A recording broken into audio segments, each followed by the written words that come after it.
Olá, olá a todos, espero que sejam todos bem. Para quem ainda não me conhece, eu sou Cíntia Amazônia, sou psicóloga, neuropsicóloga, mestre em distúrbios do desenvolvimento.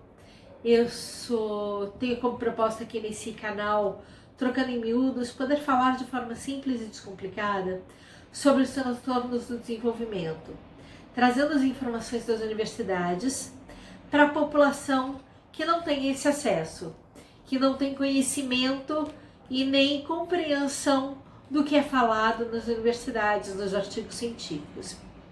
Começamos já falando sobre o TEA, que é o transtorno do espectro autista, falando que ele é um transtorno do neurodesenvolvimento, que começou lá com Kanner, passando pelos diversos conceitos no DSM, e chegando no DSM-5, onde ele fala que o TEA é sim um distúrbio do neurodesenvolvimento, ou um transtorno do neurodesenvolvimento,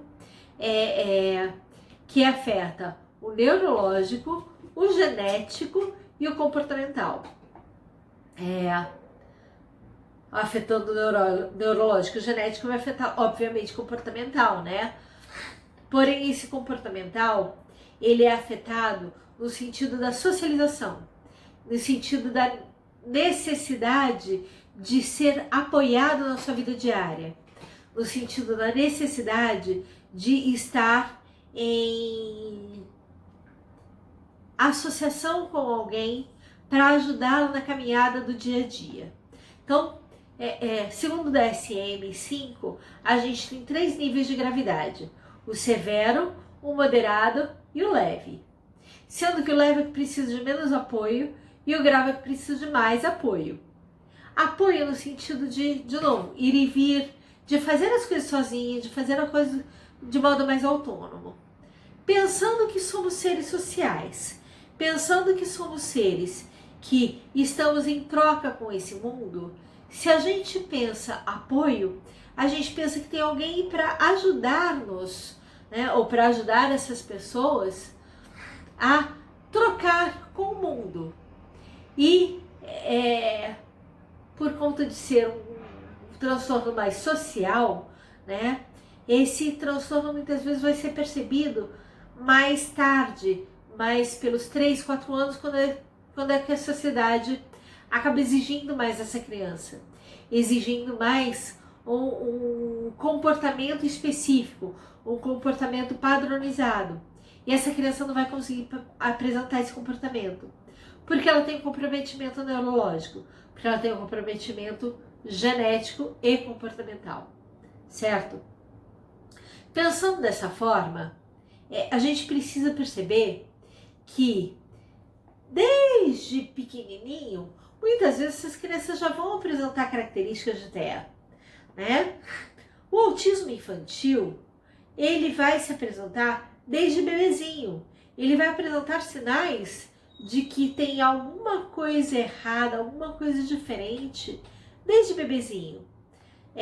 Se a gente for observar nos relatos das mães, a gente percebe que essas mães dizem que esse bebê ou ficava muito rígido, ou ficava muito mole no colo, ou ele chorava muito no berço, ou ele nem ligava se ele estava sozinho, né?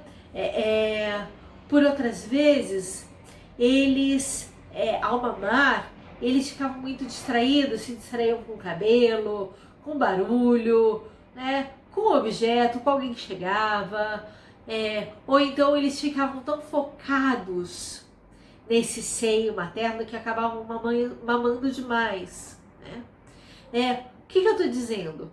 Que são crianças muito extremistas, né? São crianças que têm ou um comportamento muito isolado, social, não querem nem saber de nada, ou elas estão tentando. Tô aqui eu interpretando o que tô pensando, tá? Não é isso que os DSMs falam, não é isso que os livros falam. É isso que eu, Cíntia, especialista, entendo. As crianças que ficam muito atentas ao mundo de fora, elas estão tentando compreender que mundo é esse. Porque existe uma dificuldade de compreensão. Os neurônios, eles têm um delay, um atraso na compreensão, né? Por isso toda a dificuldade de compreender esse mundo. Já durante a mamada, a gente percebe que existe uma dificuldade aí, não só no comportamento, mas também na sensorialidade, que é algo que é muito característico do autista, né? A sensorialidade deles é comprometida, porque eles têm ou uma hiper ou uma hipossensorialidade. Sensibilidade. Hiper, hipo.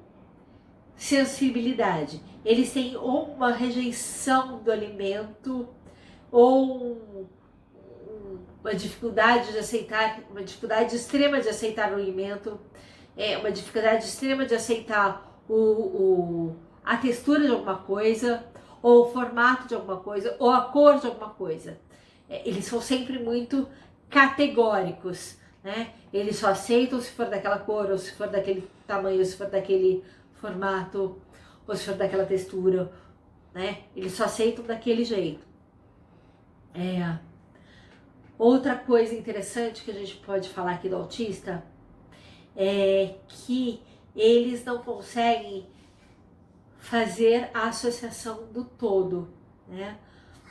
O olhar do autista, as pesquisas dizem que eles não focam a atenção no todo, eles focam a atenção no detalhe. Por isso é difícil para eles montar o quebra-cabeça do rosto de alguém, né? Eles olham para o olho, eles olham para o nariz, eles olham para a boca, eles olham para a testa, para o cabelo, para a orelha, né? Mas eles não juntam isso numa coisa só. Por isso, muitas vezes, as crianças com autismo, elas não têm a diferenciação, né, de pessoas. Eles vão com qualquer um, né? Eles acabam não tendo discriminação de ninguém. E isso pode ser complicado, porque eles vão com qualquer um, né? Mas isso já é algo que a gente vai identificando na criança. Por falar em olhar, a gente percebe também que esse olhar, ele não acompanha os objetos, né? A gente tem algumas brincadeiras ou alguns testes para a gente fazer com as crianças que têm desenvolvimento atípico, que é o teste visomotor. Quando a gente passa o dedo na frente da criança, ou passa um objeto na frente da criança, ela precisa acompanhar esse objeto, né?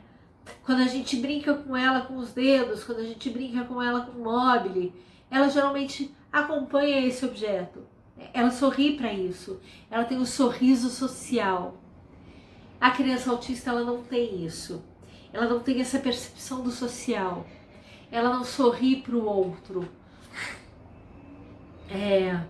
E aí, a gente vai percebendo que, de novo, as trocas de olhar, de afeto, de atenção, não existe para essa criança, né? Às vezes, mais tarde, no desenvolvimento, a gente vai percebendo também que as brincadeiras são ainda muito concretas. Se a gente, quando bebê, brinca de achou, né? Cadê? Achou, né? Ou então a gente brinca de formiguinha. Cadê a formiguinha que estava aqui? Ah, a formiguinha vai andando. Ou brinca de cócega. Tudo isso tem característica no autista, que é o não compreender essa brincadeira, né? Porque isso é o simbólico, isso é o imaginário. A criança não tem isso. A criança autista não tem isso. Porque ela é concreta, né? Quando ela tá mais maiorzinha, você vai perceber ela brincando com alguns objetos, e ela brinca com os detalhes do objeto, e não com o objeto como um todo. Ela não brinca de faz de conta, ela é sempre muito concreta. Então, isso a gente precisa ir percebendo, né? Quando a gente está falando a gente está falando aqui do simbólico, né? Estamos falando da necessidade dos símbolos para essa criança que ela não tem. E porque ela não tem os símbolos, muitas vezes ela não aponta o que ela quer. né? Antes de adquirir a linguagem, essa criança precisa apontar o desejo dela. Se ela quer o boneco, o brinquedo ou o alimento, ela vai apontar e vai dizer, eu quero. Essa criança autista não tem isso, ela nos faz como objetos, né? Ou instrumentos, melhor dizendo. Ela nos leva até o local que ela quer. Se for a maçaneta, por exemplo, ela nos leva até a maçaneta, coloca a mão da gente na maçaneta, pede pra gente abrir a porta para ela. Ela nos usa como instrumento. E isso faz com que ela tenha dificuldade de adquirir a linguagem. Porque o simbólico não existe, né? Então ela vai ter dificuldade de adquirir essa linguagem. Porém, quando a linguagem está presente, essa linguagem ela é apresentada de forma estereotipada, né? Ela é apresentada de forma ecolálica tantas vezes, né? Estereotipada, eu diria assim, robotizada, porque eu falo sempre no mesmo tom, eu não vario o tom da minha voz, né? Ou ecolálica, quando ela ouve algo que foi dito lá atrás, num desenho, num filme, algo que ela assistiu, e ela está repetindo agora. E essa repetição pode ou não estar dentro de um contexto. Às vezes pertence ao mesmo contexto, às vezes não, às vezes está completamente descontextualizado, certo? Bom, acho que era isso que eu precisava falar para vocês hoje. Eu espero que vocês tenham gostado. Se vocês gostaram, curtam o meu canal, compartilhem. E para a semana que vem, nós vamos falar um pouquinho sobre autismo regressivo. Porque até agora nós falamos do autismo típico, né? Do autismo que se desenvolve desde bebezinho. Mas existe um autismo que ele é uma perda do desenvolvimento. E é esse que nós vamos falar semana que vem. Ok? Então, espero vocês semana que vem aqui. Até mais!